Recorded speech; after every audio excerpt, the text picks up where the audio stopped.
Welcome to this comprehensive explainer. If you've been grinding away, capturing footage, and writing scripts, well, you are in exactly the right place today. We're taking a deep dive into the absolute final polish of film production.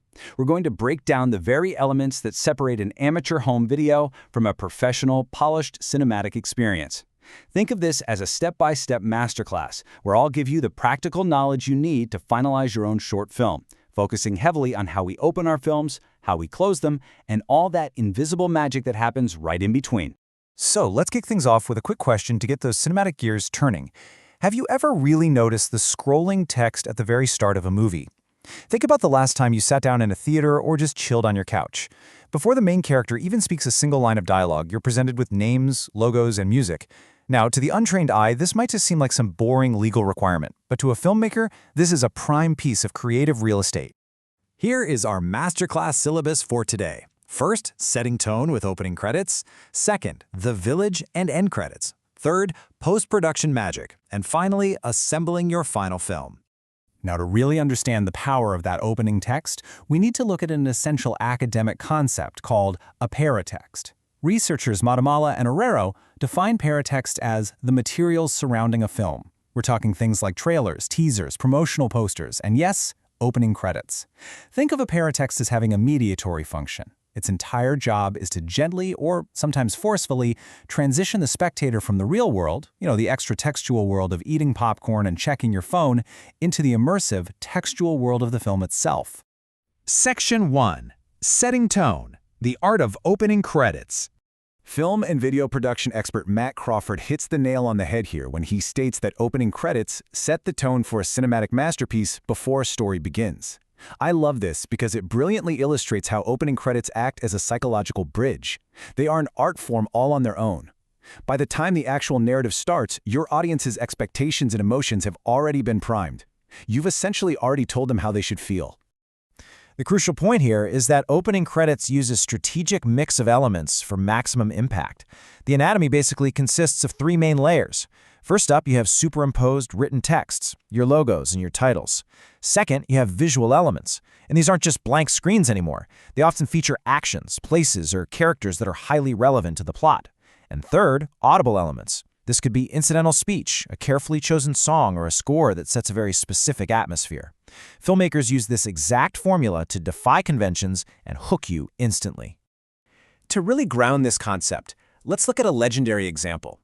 The acclaimed thriller film Memento uses a Polaroid developing in reverse during its opening credits, so the text is scrolling, but right behind it, the audience is glued to this bizarre visual of a photo fading back into white. It perfectly sets the tone and immediately signals to the viewer that the story they're about to watch will be sequenced backwards in a highly non-conventional way.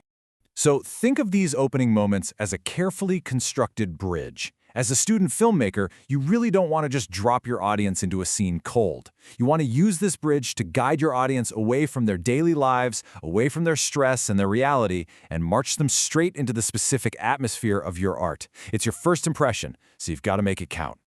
All right, Section 2, the village, the weight of end credits. Let's compare the two. While opening credits are designed to be a brief, punchy tone setter, end credits have evolved into an entirely different beast. They're this massive list that can actually take up 5 to 10 minutes of a movie's total running time.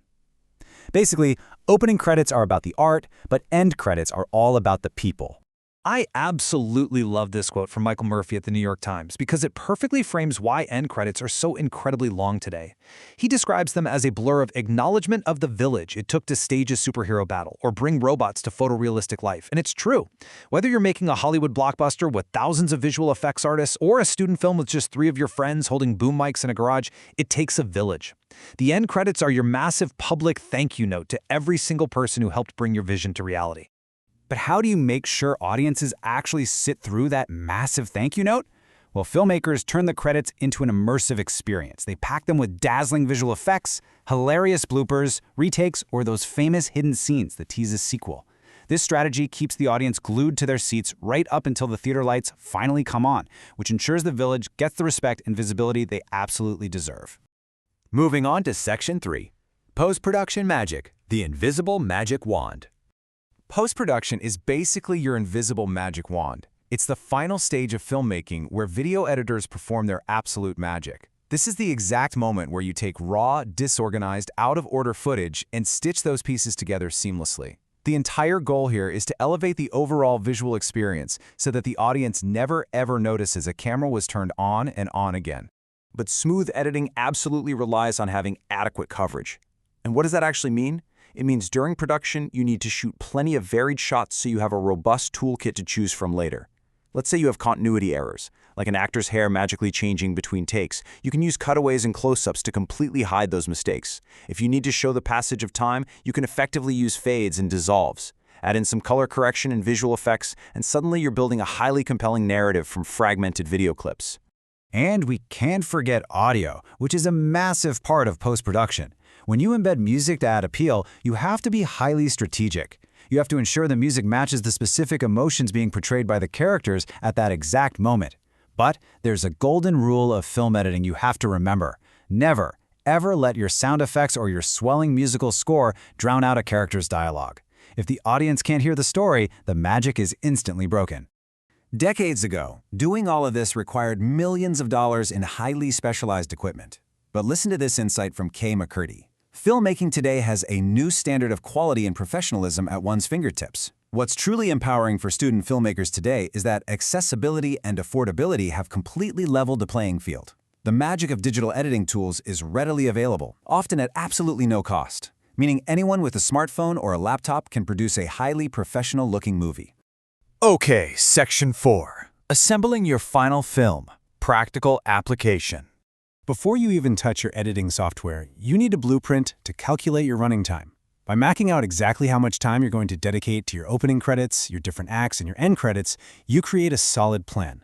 Doing this basic math before you start editing ensures your pacing remains incredibly tight and impactful, rather than just dragging on aimlessly. Once you've got that blueprint, it's time to build. Here are the exact steps you can follow using free digital editing tools to consolidate your footage into a polished masterpiece. For instance, you can simply go to your app store and download CapCut entirely for free. Open the app, click New Project, and you can immediately begin dragging and dropping your video files. These modern apps even have provided templates and massive libraries of online tutorials to help you master transitions and text overlays with total ease. And once you finally hit export and your film is rendered, remember that your journey doesn't just end on your hard drive. Today's social networking sites act as a massive global marketplace. Platforms like YouTube, Facebook, and various blogging sites are incredibly accessible venues ready to showcase your hard work to the entire world. The distribution barrier is completely gone. Your audience is out there waiting. And that brings us to Section 5, the final cut, wrapping up. So, let's quickly recap our Masterclass takeaways for today. Remember to use your opening credits deliberately. They're your absolute best bridge to set expectations and establish tone. Use your end credits to show profound gratitude to the village that helped you create your art. Treat post-production as your invisible magic wand to smooth over mistakes and elevate the visuals. And most importantly, leverage those free, highly professional tools that put the power of a modern movie studio right into your hands. I'll leave you with this final thought to spark your creativity as you head off to build your own projects. Now that you understand the anatomy of a professional film, and now that you hold the invisible magic wand of editing right in your pocket, what incredible story will you bring to life next? Thank you so much for joining me in this explainer, and happy filmmaking.